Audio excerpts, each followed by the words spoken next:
Tahun 1805 di Perancis. Seorang tahanan baru dibawa masuk ke penjara kapal setelah dipukuli hingga babak belur. Para penjaga menyeretnya ke tempat tidur besi dan langsung merantai kakinya. Begitu tahu kalau tahanan baru itu adalah buronan legendaris bernama Vidocq, seluruh napi langsung bersorak menyebut namanya. Namun, di balik kesakitannya, Vidocq ternyata menyembunyikan sebilah logam kecil di mulutnya, alat untuk kabur nanti. Keesokan harinya, seorang tahanan di sebelahnya menyapa, namanya Kortok. Ia sudah lama dengar soal Vidocq, si raja pelarian yang pernah kabur dari hampir seluruh penjara di Prancis. Tapi Kortok mengingatkan, penjara kali ini berbeda. Kalau ketahuan mau kabur, langsung dilempar hidup-hidup ke laut. Vidocq hanya diam, lalu bertanya siapa yang berkuasa di sini. Kortok menjawab, namanya Maer. Para penjaga bekerja sama dengannya. Sebagai imbalan, dia bebas berbuat apa saja, jadi hati-hati. Siangnya, para tahanan mengadakan duel untuk hiburan.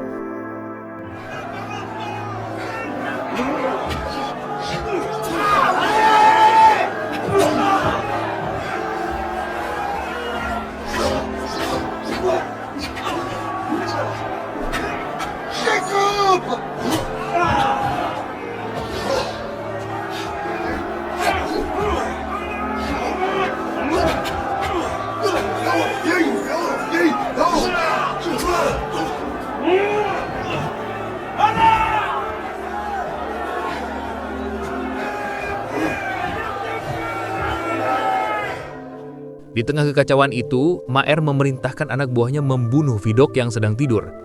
Tapi ternyata Vidocq cuma pura-pura tidur. Diam-diam ia sedang memotong rantai kacinya. Begitu anak buah Maer mendekati, tiba-tiba seorang tahanan lain muncul dan membantu Vidocq. Namanya Nathaniel. Setelah mereka berhasil menghabisi si penyerang, Nathaniel bilang, ia tahu Vidocq ingin kabur dan ia mau ikut. Vidocq tak menjawab, hanya berjalan mendekati Maer. Ketika duel berakhir, Maer terkejut melihat Vidocq mendatanginya. Tanpa banyak bicara, Vidocq langsung meludah dan menghajarnya. Para penjaga datang, tapi mereka kalah jumlah. Vidocq dan Nathaniel akhirnya dihajar, lalu dibuang ke laut.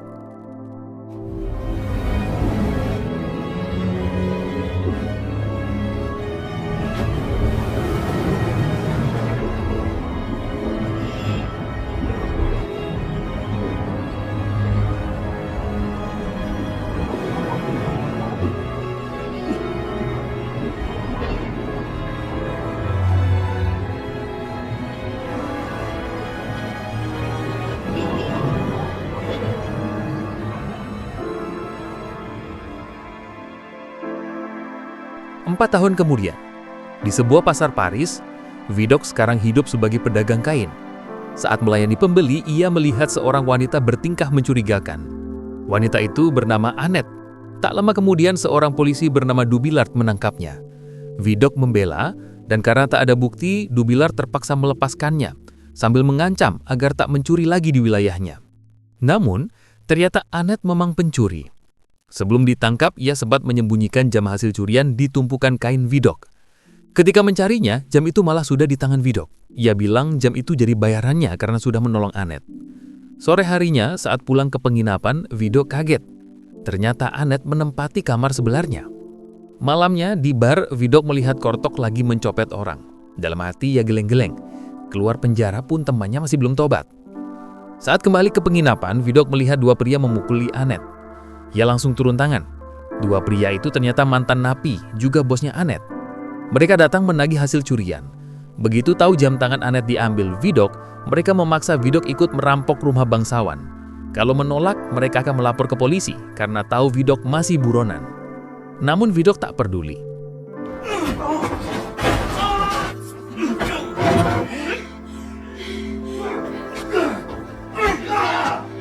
Je vais le tuer! Arrête, je t'ai dit!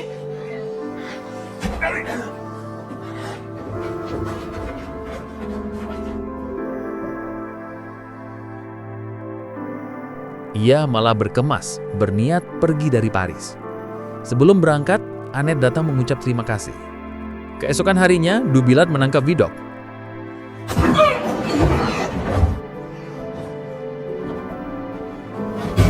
Di kantor polisi, kepala kepolisian sedang berbincang dengan bangsawan wanita bernama Roxane. Saat melihat Vidok, Roxanne tampak tertarik. Di ruang interogasi, Vidok bersikeras bahwa ia dijebak dalam kasus pembunuhan dulu. Tapi kepala polisi tak percaya. Saat semua penjelasan tak digubris, Vidok memutuskan melawan dan kabur. Di jalan, ia menemukan Kortok sedang dihajar tentara bernama Loik. Setelah ditenangkan, Loik memperkenalkan diri.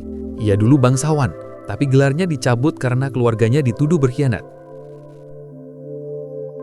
Vidok lalu bertanya tentang dua preman bos Anet. Kortok bilang mereka anak buah Maer yang kini sudah bebas dan menjadi pemimpin kriminal terbesar di Paris. Malamnya, Vidok nekat masuk ke rumah kepala polisi membawa dua preman yang baru saja ditangkap. Ia juga menunjukkan surat pengakuan mereka. Vidok menawarkan kesepakatan. Ia akan membantu menangkap seluruh kriminal Paris asalkan namanya dibersihkan dari daftar buronan. Awalnya kepala polisi mentertawakan ide itu. Tapi setelah mendengar seberapa banyak Vidok tahu tentang dunia kriminal, ia akhirnya setuju. Di sisi lain, Maer marah besar setelah mendengar kabar dua anak buahnya ditangkap Vidok. Ia bersumpah akan membalas. Vidok, Kortok, Anet, dan Loik pun membentuk tim untuk membersihkan kota. Mereka mulai menangkap satu persatu kriminal besar di Paris.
Suatu hari, di hutan, Vidok sadar, sedang diawasi. Orang itu adalah Nathaniel. Sore harinya, Anet dikepung ketika ia mau mencuci pakaian.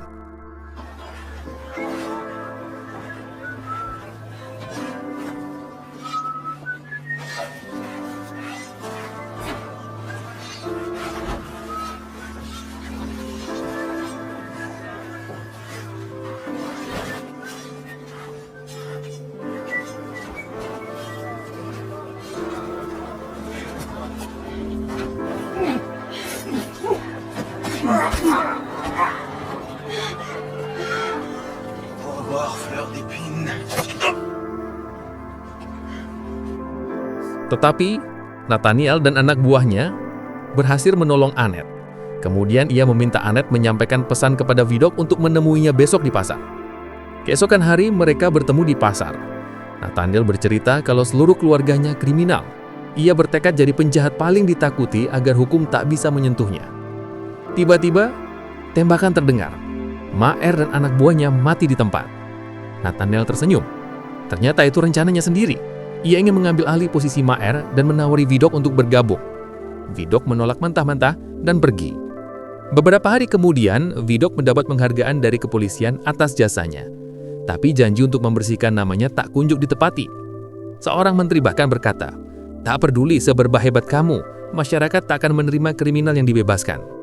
Vidok hanya diam. Tak lama tragedi terjadi. Korto ditembak orang tak dikenal. Lalu Loik dan anaknya Charles juga tewas diserang di perjalanan pulang.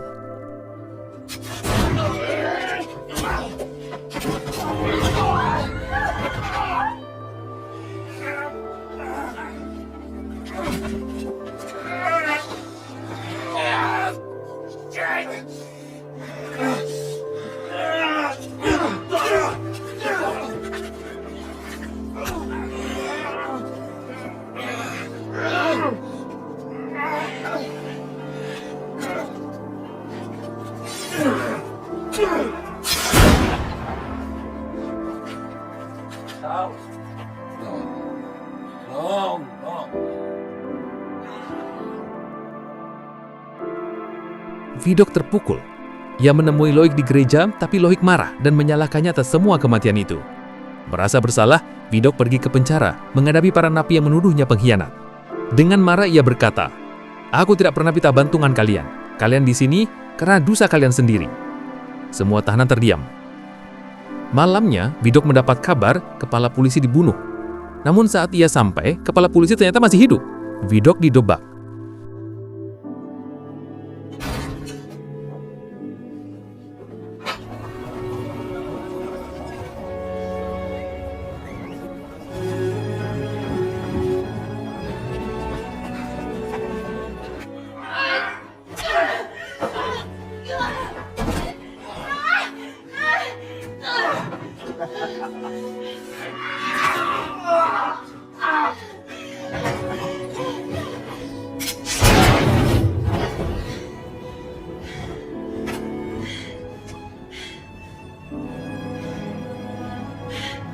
Pourquoi?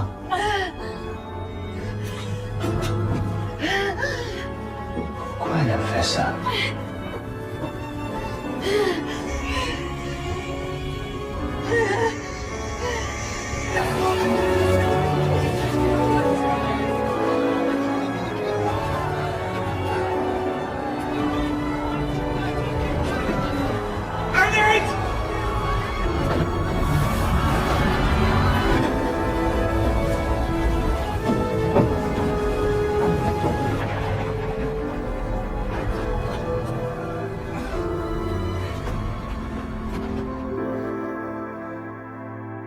Keesokan darinya, Dubilat menemukan Vidok terluka parah dan membawanya ke rumah Roxane. Roxane merawat dan berkata, "Kamu harus tetap hidup, Vidok. Kota ini butuh kamu." Beberapa hari kemudian, Dubilat dan Vidok bergabung menghadapi markas Nathaniel. Pertempuran besar pun terjadi.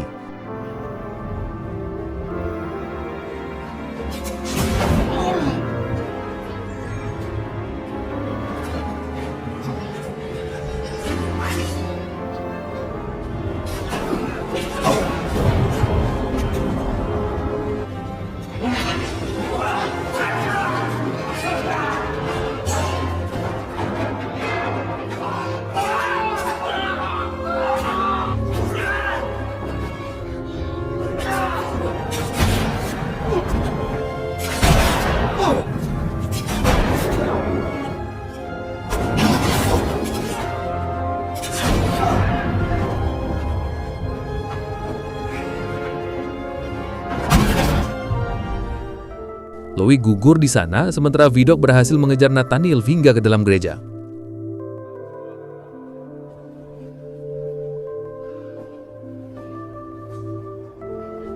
Et encore pire qu'un policier, admiré, tu sais.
Pertarungan terakhir berakhir tragis. Nathaniel tewas. Beberapa waktu setelahnya, Vidok dipanggil ke kantor menterian. Menteri memuji jasanya dan menyatakan namanya resmi dibersihkan dengan satu syarat. Vidok harus mengabdi pada negara, menjadi polisi seumur hidup. Vidok terdiam. Kebebasan yang ia dambakan ternyata datang bersama belenggu baru. Namun setihaknya kini ia tak lagi hidup sebagai buronan. Ia telah menebus masa lalunya dan memulai hidup baru.